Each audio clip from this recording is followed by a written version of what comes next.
दोस्तों एक रिटेलर जो कपड़े का रिटेलर है वो क्या गलतियां करता है, कैसे उनको सुधारा जाता है, आज इस वीडियो के माध्यम से मैं आपको बताने वाला हूं। सबसे पहले बात करता हूं ये साड़ी की। बहुत ही खूबसूरत साड़ी है, उम्दा कलेक्शन है, लाजवाब बॉर्डर है। ये देख सकते हैं आप, ये डुपियन कपड़ा है, उसके ऊपर प्रिंट किया हुआ है।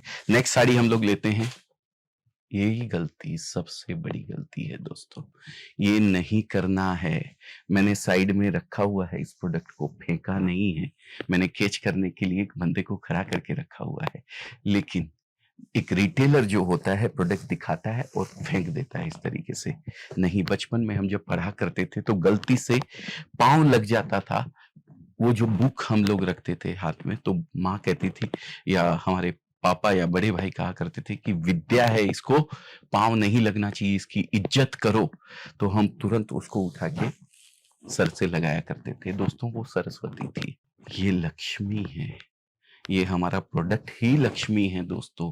तो इसकी हम इस तरीके से अगर इज्जत नहीं करेंगे तो कभी भी अपनी दुकान नहीं चलने वाली है। मैं जिस तरीके से प्रोडक्ट आपको दिखाता हूं उसी तरीके से आपको बाबू भैया करके, एकदम प्रेम से बबुआ बबुआ करके आपको ये प्रोडक्ट को बिल्कुल किसी भी कस्टमर को दिखाना चाहिए, क्योंकि आप अगर इसकी इज्जत नहीं करेंगे तो सामने वाला क्या इज्जत करने वाला है। दूसरी सबसे बड़ी कस्टमर गलती करता है, कस्टमर बोले तो एक रिटेलर गलती करता है कि जब प्रोडक्ट उसके पास कस्टमर मांगने आते हैं, जो सीजन चलती है उसके ग्राहक उसके पास आने शुरू हो गए, तब वो जाके उसको परचेज करने की सोचता है। दोस्तों पहले से प्लानिंग आपको करके रखनी चाहिए। ये डांस नहीं करना है कि बाजा बजा तो डांस आपका शुरू हो गया है। नहीं दोस्तों, बाजा बजने से पहले आपको पूरी तैयारी करके रखनी पड़ेगी। दिवाली आने वाली है तो दिवाली के लायक टेस्ट आपको लाके अपने पास रखना होगा, तभी आपका काम चलता है। एक दवाई की दुकान के ऊपर आप जाते हैं दोस्तों तो डायरी रखता है, आपने देखा होगा।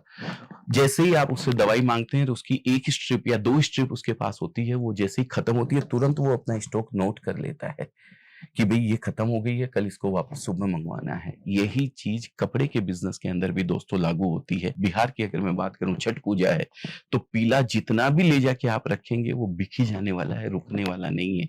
शादी ब्याह के अंदर लाल मैरून की खूब जबरदस्त डिमांड रहती है, तो वो उस हिसाब से आपको मेंटेन करके रखना है। तो तीसरी सबसे बड़ी गलती जो करते हैं उसका मैं एक एग्जांपल आपके सामने क्रिएट करके दिखा रहा हूं। देखिए, ले बेटा जरा सुनना तो। यही सबसे बड़ी गलती कर रहे हो दोस्तों। हमारे बचपन में हमारे पिताजी ने हमको सिखाया, मारवाड़ी के अंदर कहावत है, पहले लिख पीछे दे, भूल पड़े कागज से ले। मेरे पास वीडियो के अंदर कमेंट आते हैं बहुत सारे, कैश इनफ्लो का किस तरीके से मेंटेन करके चले। तो कमेंट के अंदर नीचे लिख के आया हुआ है बहुत सारा कि कैश इनफ्लो के बारे में बताइए, कैश इनफ्लो के बारे में बताइए। दोस्तों बिजनेस का पैसा बिजनेस से बाहर नहीं जाना चाहिए।